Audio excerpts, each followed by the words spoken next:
ئەو هاوڵانەی زۆرترین فەرمودیان لە پێغەمبەرمانەوە صلی الله عليه وسلم ڕیوایەت کردووە دیارترینیان حەوتن، ڕەزای خوا لە هەمویان بێ بە باشی بیان ناسە.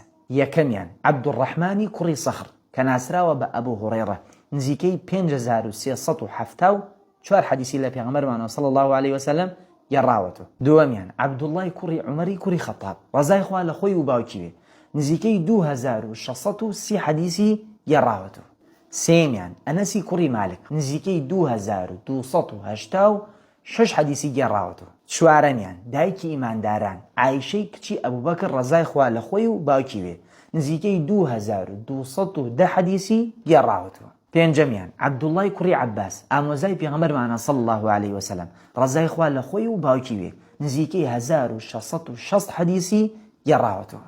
شەشەمیان جابری کوڕی عەبدوڵڵا، نزیکەی 1540 حەدیسی گەڕاوەتەوە. حوتەم و کۆتایی ئەبوو سەعیدی خودری ڕەزای خوای لێوێ، ئەویش نزیکەی 1170 حەدیسی لە پێغەمبەرمانەوە صلی الله عليه وسلم گەڕاوەتەوە. طبعا لە علومی حەدیثە ئەم بابەتە بڕاوەتەوە، هەموو سەحابەکانی پێغەمبەر صلی الله عليه وسلم خوای گەورە لە هەمویان ڕازی بێ قەڵەمی عەدلیان لێ دراوە، واتە هەموو ئەوەی باسیەکەن لە پێغەمبەرمانەوە صلی الله عليه وسلم ئەڵێن وای وتووە وای کردووە 100% ڕازگۆیە و لە جێی خۆیەتی. ئەگەر حەدیثێکیش بوترێ ئەم حەدیثە ضعیفە و ڕەت ئەکرێتەوە و ئیشی پێ ناکرێ، ئەوە دڵنیابن 100% خەتاکە لە سەحابەکان نییە و کەس ناتوانێ بێت بێژێ ئەم سەحابە فەرمودەی لێ وەرناگیرێ ئەمە وایە و ئەو وایە. نە، سەحابەکانی پێغەمبەرمان صلی الله عليه وسلم رضي الله عنهم ورضوا عنه، خوای پەروەردگار لیان ڕازیە و هەمویان بە ڕازگۆیی ئەویان لە پێغەمبەر صلی الله عليه وسلم بینیە بۆمانیان باس کردووە. سەلام عەلەیکم.